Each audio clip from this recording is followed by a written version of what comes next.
अस्सलाम वालेकुम। जी मैं हूँ इशफाक हुसैन और आप देख रहे हैं YouTube channel physics rise with RI. आज मैं हाजिर हुआ हूँ आपके सामने सेकंड ईयर फिजिक्स का एक नया टॉपिक लेके, जो कि है चैप्टर नंबर 14 से। Second year physics chapter number 14 का टॉपिक का नाम है फेज। फेज फेज क्या होता है, इसकी डेफिनेशन हम करेंगे। फिर नेक्स्ट इसके अंदर आएगा फेज कांस्टेंट किसे कहते हैं, उसकी डेफिनेशन हम करेंगे। फेज कांस्टेंट क्या होता है, कंप्लीट एक्सप्लेन, फिर कंप्लीट करके हम बताएंगे कि ये जो वेव्स होती हैं, ये वेव्स हम कैसे बनाते हैं सिंपल हार्मोनिक मोशन में। ये वेव ये वेव फॉर्म या फिर वेव कैसे बनती है, ये कंप्लीट हम आज के टॉपिक में डिस्कस करेंगे। चलिए चलते हैं आइए टॉपिक की तरफ। कहता है कि फेज फेज क्या होता है। कहता है कि phase is the angle. Phase क्या है, असल में ये एक एंगल होता है, जो कि क्या होता है, एंगल को हमेशा थीटा से रिप्रेजेंट किया जाता है ज्यादातर। फेज क्या है, फेज इज द एंगल या the angle theta is equal to omega t. ये लफ्ज है ओमेगा, डब्ल्यू नहीं है, ओमेगा है। Theta is equal to omega t which specifies the displacement, जो कि हमें डिस्प्लेसमेंट के बारे में बताता है, as well as the direction of motion of the point executing simple harmonic motion. जो फेज होता है, ये हमें बताता है किसी भी पॉइंट का, वो जो पॉइंट सिंपल हार्मोनिक मोशन में ऑसिलेट कर रहा होगा, उस पॉइंट का डिस्प्लेसमेंट कितना है मीन पोजीशन से, किस टाइम पे कितना है, और वो जो पॉइंट है, वो जो पार्टिकल है, उसकी डायरेक्शन कौन सी है, वो किस डायरेक्शन में कब मूव करेगा, कब किस टाइम पे जाके वो अपनी डायरेक्शन चेंज करेगा, किस टाइम पे उसकी कौन सी डायरेक्शन होगी, किस टाइम पे उसका डिस्प्लेसमेंट कितना होगा, कितना एंगल कवर किया होगा उसने, तो सारी चीजें हमें जब बताता है वो फेज कहलाता है। और फेज एंगल को कहते होते हैं। ठीक हो गया बेटा। कहता है कि फेज इज द क्वांटिटी, ये वो क्वांटिटी होती है, वो मिकदार होती है, जो कि हमें बताती है, specifies the state of motion of an oscillating body at any time. किसी भी टाइम में वो जो बॉडी ऑसिलेट कर रही है, उसकी स्टेट ऑफ मोशन क्या है, उसकी मोशन की हालत, वो इस वक्त मोशन में कहाँ पे मौजूद है, किस तरह की मोशन में वो है, और नेक्स्ट वो कहाँ जाएगी। ये कंप्लीट चीजें स्पेसिफाई करती है, हमें बताता है। कौन बताता है हमें, फेज बताता है। इसका फार्मूला होता है, फार्मूला फेज का theta is equal to omega t. असल में ये जो थीटा क्या है, ये एक जाविया है, वो एंगल है, वो एंगुलर डिस्प्लेसमेंट है, एंगुलर डिस्प्लेसमेंट। ये थीटा आता क्या है, theta is equal to omega t, बनता कैसे है, हमें पता है। हमारे पास डिस्टेंस का फार्मूला होता है s is equal to v t. जब बात होती है एंगल्स की, जब वो सर्कुलर मोशन में हम बात करते हैं, उस वक्त जो डिस्प्लेसमेंट है, डिस्टेंस है, ये एंगुलर डिस्प्लेसमेंट बन जाता है, और एंगुलर डिस्प्लेसमेंट को हम थीटा से रिप्रेजेंट करते हैं।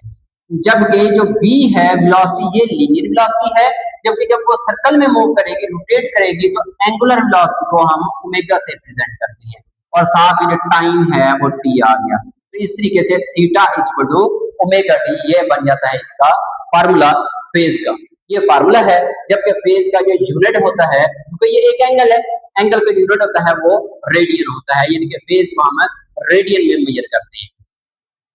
नेक्स्ट है general equation of simple harmonic motion, यानी कि जनरल इक्वेशन यूज की जाती है एक सिंपल हार्मोनिक मोशन के अंदर, जो हमने पिछले टॉपिक के अंदर डेराइव भी की थी कंप्लीट। इसकी डेरिवेशन कंप्लीट मौजूद है पिछले टॉपिक के अंदर।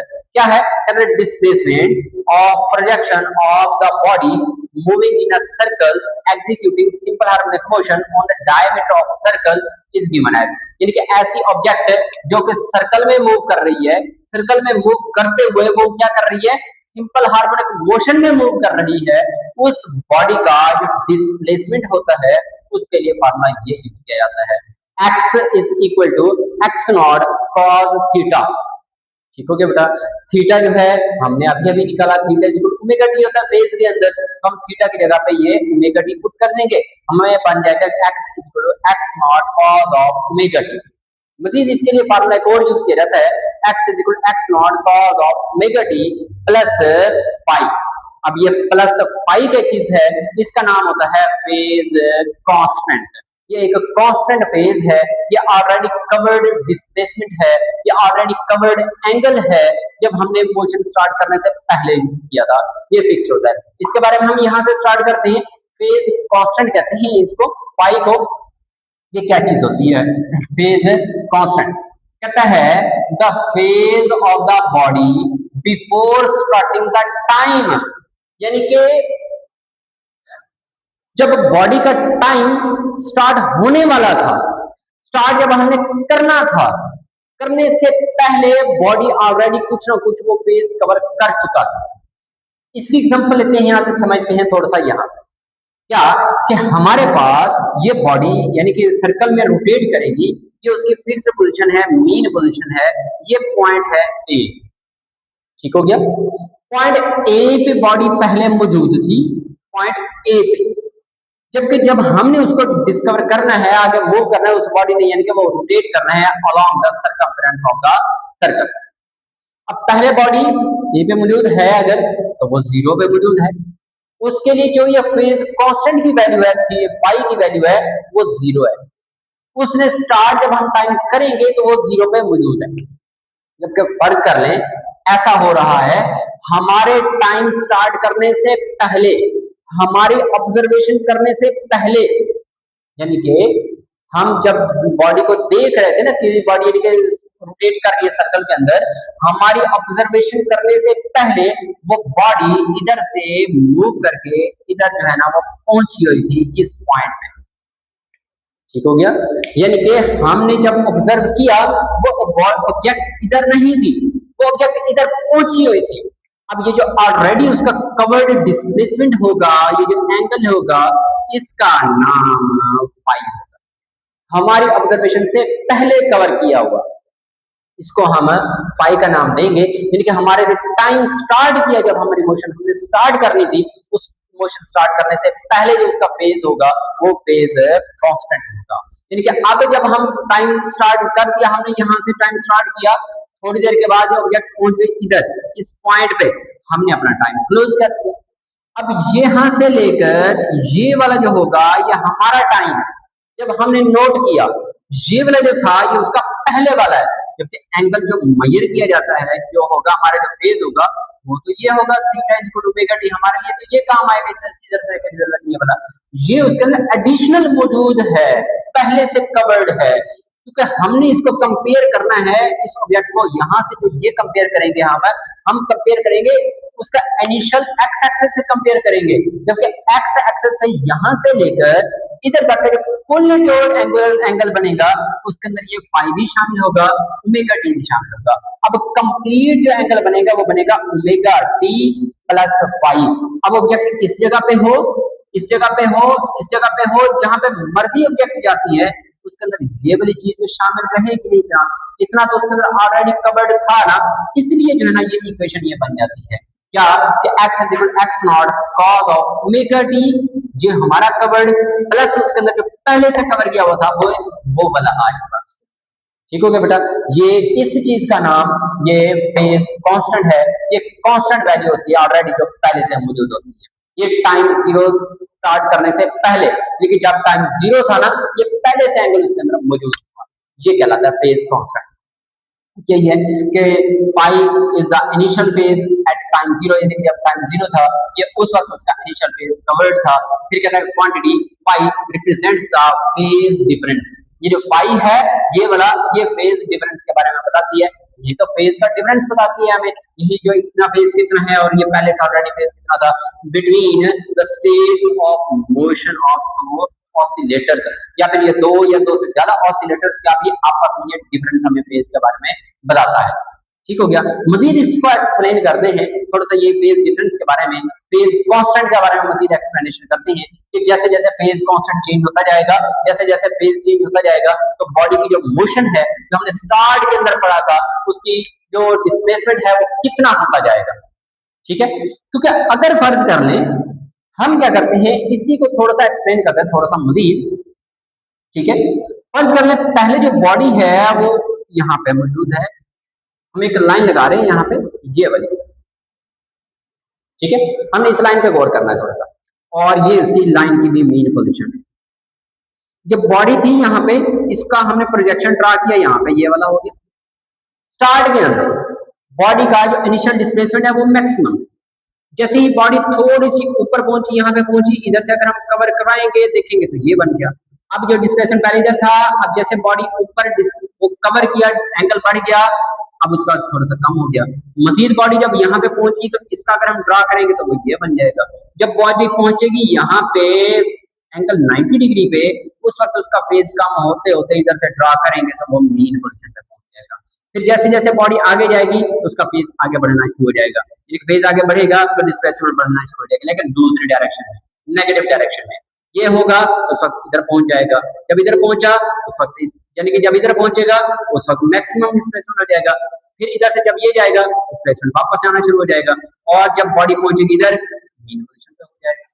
ठीक है, ये है simple harmonic motion by circular motion. पहला केस है जब theta phi is equal to कितना है, 0 है, यानी कि जब टाइम शुरू हुआ तो बॉडी पॉइंट ए पे ही मौजूद थी, उसने ये एडिशनल सफर तय नहीं किया हुआ था। यानी कि जब हमने टाइम स्टार्ट किया ना, उसकी मोशन को ऑब्जर्व करने के लिए उस ऑब्जेक्ट पहले से मूव नहीं कर रही, वो रुकी हुई थी, पहले जगह पे रुकी हुई, आगे नहीं गई हुई, वो इनिशियल पोजीशन पे मौजूद है। उस वक्त if the initial phase of the body is 0, initial जो फेज है ना शुरू के अंदर वो कवर्ड नहीं है, वो इधर ही बॉडी मौजूद है, पॉइंट ए पे मौजूद है। ठीक है, यानी कि फाई उसके अंदर 0 हो जाएगा। यही फार्मूला अगर हम यूज करते हैं, इसका फाई ये वाला जो है ये 0 हो जाएगा। At different time period the motion of body is given as, हम एक ग्राफ बना लेते हैं इन्हीं चीजों को यूज करते हुए। ग्राफ बनाएंगे, जो हम ग्राफ ये बनेगा, हमारे पास ये ग्राफ मौजूद है। इस एक्सेस पे लेंगे हम एम्पलीट्यूड यानी कि डिस्प्लेसमेंट ले लेंगे, और ये जो एक्सेस है इसमें हम टाइम पीरियड टी ले लेंगे, टाइम पीरियड ले लेंगे। ठीक हो गया, तो हम ग्राफ को यूज करते हुए हम इक्वेशन को यूज करेंगे, ये वाले x equal x naught cos of omega t plus pi वाली इक्वेशन यूज करेंगे। हमें पता है मजीद ओमेगा जो होता है वो होता है 2 पाई ओवर t के, इस ओमेगा को भी यहाँ पे पुट कर दें तो हमारे पास ये फार्मूला है, इसको हम यूज करेंगे ग्राफ बनाने के लिए। स्टार्ट के अंदर जब हम टाइम शुरू करने लगे हैं, ऑब्जेक्ट कहाँ पे है, इनिशियल एक्सेस पे मौजूद है, क्या होगा, by putting t is equal to 0, जब टाइम हम पुट करेंगे इस इक्वेशन के अंदर, देख लें जी इक्वेशन के अंदर ये वाला जो टाइम है, ये वाली जो चीज है, इसको 0 पुट करना है, जबकि ये वाला जो फेज है ये तो ऑलरेडी 0 है, ये वाला यहाँ पे कह सकते हैं कि फाई की वैल्यू तो 0 है। इन तमाम केसेस के अंदर फाई होगा जो वो 0 होगा, फाई की जो वैल्यू है वो तमाम केसेस के अंदर वो 0 है, वो सब के अंदर ये 0 है फाई की वैल्यू। ये ऑलरेडी केस 1 चल रहा है, यहां से शुरू हुआ, जबकि टाइम जो है ये वाला जो टी है ये हम चेंज करते जा रहे हैं। ठीक है, सबसे पहले टी को 0 रखा, ये वाला टाइम शुरू कर रहे हैं, अभी टाइम को हम शुरू कर रहे हैं तो हम टी 0 हो गया, इसके अंदर ये चीज 0, ये भी हो गया 0, 0 को मल्टीप्लाई करेंगे अंदर सारा 0, यानी कि ये बन जाएगा x नॉट cos ऑफ ये सारे का सारा 0, यानी कि cos 0 बन जाएगा। जो cos 0 होता है वो होता है 1 के बराबर, यानी कि cos 0 है उसकी जो वैल्यू है वो है 1 के बराबर। तो अब हमारे पास क्या बचेगा, x नॉट, x क्या चीज है, इसका डिस्प्लेसमेंट, इंस्टेंटेनियस डिस्प्लेसमेंट कितना आ गया, इसके पूरे मैक्सिमम डिस्प्लेसमेंट के एम्पलीट्यूड के, यानी कि जब बॉडी यहाँ पे थी इनिशियल एक्सेस पे, उस वक्त उसका इनिशियल इंस्टेंटेनियस डिस्प्लेसमेंट कितना था, वो भी मैक्सिमम था। यानी कि उस वक्त हमें ऑब्जेक्ट कहाँ पे मिलेगी, एक्सट्रीम पोजीशन पे मिलेगी। जब टाइम स्टार्ट करने लगे हैं इनिशियल पोजीशन पे, तो बॉडी कहाँ पे मिलेगी, हमें एक्सट्रीम पोजीशन पे मिलेगी, मैक्सिमम पोजीशन पे मिलेगी। ये ग्राफ बनाया इसके, इसका ग्राफ इसका ये रहा, क्या है, जब टाइम था हमारे पास 0, ये टाइम वाला है, इसमें हमने ये टाइम दिया हुआ है, ये टाइम पीरियड टी है, ठीक है। ये टाइम जब था 0, उस वक्त डिस्प्लेसमेंट एक्स कितना था, एक्स नॉट पे आया यहाँ पे, यानी कि ये पॉइंट आ गया जब टाइम 0 था, उस वक्त डिस्प्लेसमेंट हमारा यहाँ पे पहुंचा। उसके बाद सेकंड है, क्या टाइम जब पहुंचा t/4, क्योंकि हमने बेटा उसको डिवाइड करना है 4 हिस्सों में टाइम को। क्यों 4 हिस्सों में, इधर से देखें, इधर से लेकर और ये कंप्लीट चक्कर करने तक इसके टोटल 4 हिस्से बनते हैं। एक हिस्सा, 2 हिस्से, 3 हो गए, 4 हो गए, ये 4 हिस्से हैं। और इधर से लेकर इधर तक टाइम टी सेकंड को 4 हिस्सों में डिवाइड करेंगे, हर एक हिस्सा t/4 का होगा, t/4 t/4 t/4 t/4, ठीक हो गया। 4 हिस्से हैं, सबसे पहले 0 वाला t=0 t जब है, फिर ये बन जाएगा t/4 यानी कि चौथा हिस्सा। उस वक्त जब हम देखेंगे in the equation we get x = 0, यानी कि t की जगह पे t/4 पुट करें यहाँ पे इस इक्वेशन के अंदर, यही जो इक्वेशन है यहाँ पे इस t की जगह पे यहाँ हमारे पास जो है ना x = x0 cos of omega cos of 2 pi capital T into T है। इस t की जगह पे हमने ये पुट कर देना है t/4 और ये प्लस है आगे पाई, ये भी 0 हो गया, ऑलरेडी 0 है ये वाला भी। अब ये t से t कैंसिल हो गया, 2 से ये 2 कैंसिल हो गया, हमारे पास क्या बचेगा cos ऑफ पाई/2 बचेगा, cos पाई/2 cos 90 डिग्री होता है और वो होता है 0। तो हमारे पास क्या आ जाएगा x = ये 0 को मल्टीप्लाई करेंगे x0 से, तो हमारे पास 0 आ गया, यानी कि x = 0 बन जाएगा। इसका मतलब है हम कहां पे पहुंचे, जब टाइम पहुंचा t/4 तो हम पहुंच गए कहां पे, मीन पोजीशन पे। स्टार्ट से दोबारा देखें, जब टाइम था 0 हम कहां पहुंचे थे, हम थे एक्सट्रीम पोजीशन पे। जब टाइम पहुंचा t/4 चौथा हिस्सा यहाँ पे टाइम पहुंचा, हम कहां पे पहुंच गए, यहां से देखें तो मीन पोजीशन पे। जब यहाँ पे टाइम पहुंचा t/4 तो हम पहुंच गए ये मीन पोजीशन पे। ये लाइन हमारी मीन पोजीशन की है, ये लाइन यहाँ से जो बनेगी एक्सट्रीम पोजीशन की है, ये लाइन बनेगी दूसरी एक्सट्रीम पोजीशन की। ठीक हो गया, जब टाइम t/4 था तो हम पहुंच गए मीन पोजीशन पर। नेक्स्ट करते हैं तीसरा पॉइंट क्या है, जब टाइम कितना हुआ t/2 0 t/4 2t/4 यानी कि 2t/4 होगा, यानी कि एक दफा t/4 दूसरी दफा t/4 यानी कि 2t/4, 2 से कैंसिल किया तो आ गया t/2, t/4 लिखें या फिर 2t/4 लिखें या t/2 लिखें, बात एक ही। ठीक हो गया। अब जब हम पहुंचे इस जगह पे, उस वक्त इसका डिस्प्लेसमेंट का उस वक्त क्या बनेगा, जब हम पहुंचेंगे वहां पे तो वो फिर कहां पे मिलेगा हमें, एक्सट्रीम पोजीशन पे, लेकिन नेगेटिव एक्सट्रीम पे मिलेगा हमें। वो कैसे, जब हम इसी t की जगह पे पुट करेंगे t/2, हमारे पास equation x = x0 cos of 2 पाई/t मौजूद है, साथ हमने पुट कर दिया t/2 और ये प्लस है आ गया पाई, ये तो 0 है ऑलरेडी से, t से t कैंसिल, 2 से 2 कैंसिल, में बच गया x0 cos of 0, cos of 0 नहीं cos ऑफ पाई होता है 180 डिग्री, cos 180 होता है -1 जब इसकी जगह पर -1 लगाएंगे तो मिलेगा x = -x0। x है तो मैक्सिमम लेकिन नेगेटिव डायरेक्शन में जाएगा, है तो मैक्सिमम लेकिन नेगेटिव डायरेक्शन में, नीचे की तरफ मैक्सिमम में जाएगा, यहाँ पर पॉइंट मिलेगा। ठीक हो गया। लास्ट थर्ड वाला क्या है, हम उसकी जगह पर पुट करें कहां पे, कितना, तीसरा t/4, 3t/4 पुट किया यहाँ पे, 3t/4, t से t कैंसिल हो जाएगा, हमें बचेगा यहाँ पे 3, यहाँ पे 4 है, 4 को 2 से कैंसिल करेंगे तो 2 बचेगा, हमारे पास आ जाएगा 3π/2, 3π/2 होता है 270 degree, cos 270 again 0, cos 270 again हो जाता है 0, हम कहां पे पहुंच जाएंगे, फिर से दोबारा हम ये मीन पोजीशन पे पहुंच जाएंगे, x यहाँ पे अगेन से फिर 0 हो जाएगा। ठीक हो गया। और जब टाइम पीरियड t सेकंड हो जाएगा, पूरा t हो जाएगा, इसकी जगह पे अगेन t लगाएं, इसकी जगह पे अगेन आप t लगाएं, इसकी सारे की जगह पे सिर्फ t पुट करें, टी से टी कैंसिल हो जाएगा, हमें क्या मिलेगा, सिर्फ 2 पाई मिलेगा। cos 2 पाई 360 डिग्री, 360 डिग्री होता है 1, cos 2 पाई, cos ऑफ 2 पाई वो होता है इक्वल टू 1, यानी कि हमें कितना बनेगा, ये सॉरी इसके अंदर है, तो ये कितना मिलेगा हमें, x equal to x naught positive mean extreme position, यहाँ पे ये वाला पॉइंट मिलेगा जब टाइम कितना होगा, t सेकंड होगा। अब इन्हीं पॉइंट्स को जब मिलाएंगे हमें ये वेव फॉर्म मिलेगी हमें। जब टाइम 0 था हम मैक्सिमम यानी कि एक्सट्रीम पोजीशन पे थे, टाइम t/4 हुआ हम मीन पोजीशन, टाइम t/2 हुआ हम नेगेटिव एक्सट्रीम पे, टाइम 3t/4 हुआ हम mean position, time t second हुआ तो एक्सट्रीम पोजीशन, टाइम फिर आगे स्टार्ट होगा तो mean position, negative extreme, mean, positive mean, ये चलता जाएगा। ठीक हो गया, ये है उसकी वेव फॉर्म।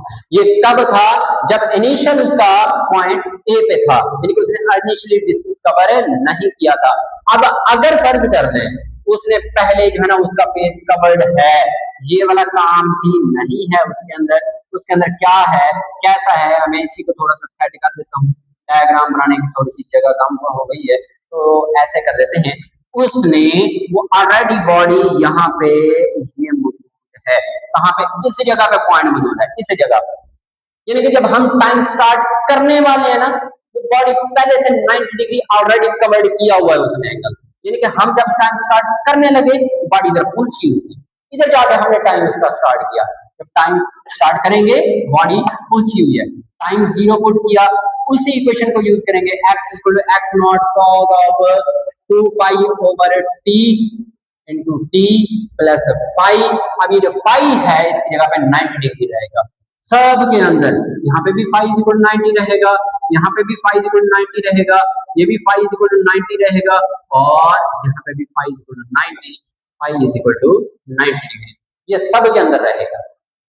ठीक हो गया, तो फिर क्या होगा, तो हम इसके अंदर पुट करते हैं सारी वैल्यूज को। सबसे पहले t इक्वल टू 0 करें, ये t इसकी जगह पे 0 आ गया, ये इक्वल टू 90 है, ये 0 हुआ, सारा फैक्टर 0 हो चुका, आगे 90 मौजूद है, हमें मिलेगा cos 90, cos 90 होता है 0, जब 0 से मल्टीप्लाई करेंगे तो अगेन सारे का सारा हमें मिल जाएगा, कहाँ पे 0 मिल जाएगा, हम कहाँ पे पहुंचे, मीन पोजीशन।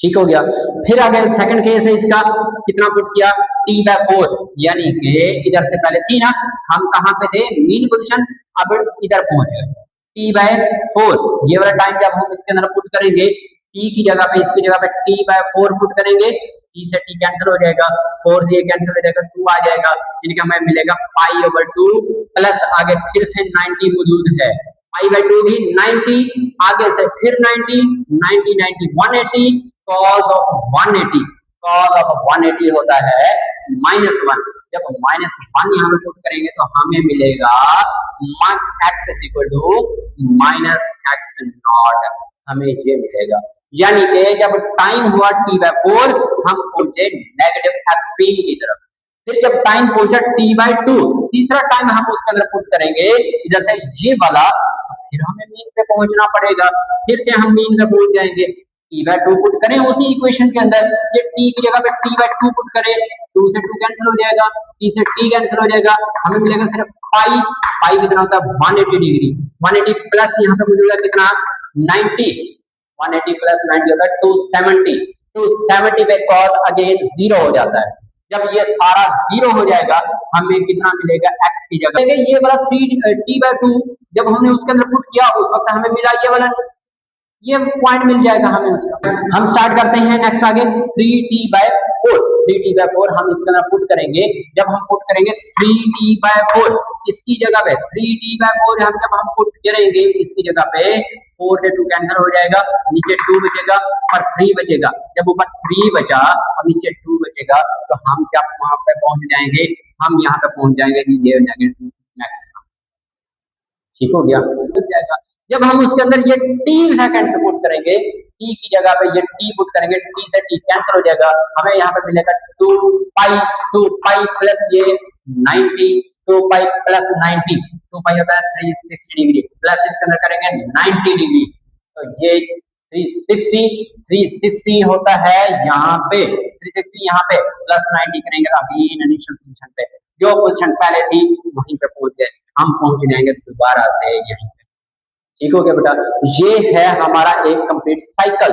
ये हमारे पास ये तब का है जब ऑलरेडी उसने 90 डिग्री कवर किया होगा, और ये हमारे पास तब का है जब उसने कोई कवर नहीं किया होगा, बल्कि कहाँ पे होगा, वो उस वक्त 0 पे था।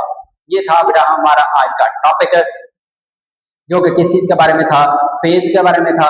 फेज के बारे में आज हमने कंप्लीट अच्छे तरीके से पढ़ा, जाना, और मजीद अभी इसके अंदर एक केस और भी बाकी है, जहाँ पे ये पाई की जगह पे कितना हो जाता है, 180 डिग्री हो जाता है।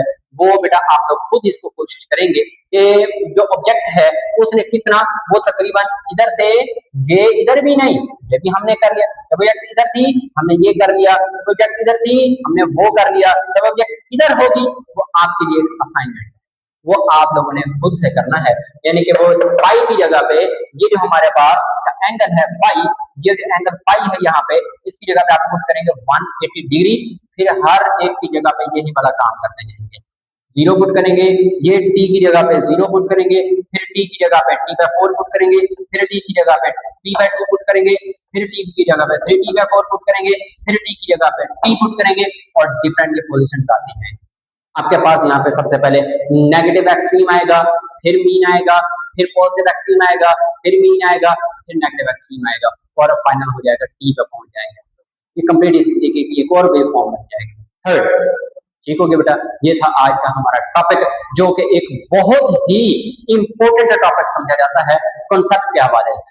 एग्जाम के पॉइंट ऑफ व्यू से हम कुछ नहीं कह सकते, न्यू सिलेबस है, लेकिन कॉन्सेप्ट के हवाले से द वेरी वेरी इंपॉर्टेंट ये टॉपिक। जी बेटा, ये था हमारा आज का टॉपिक।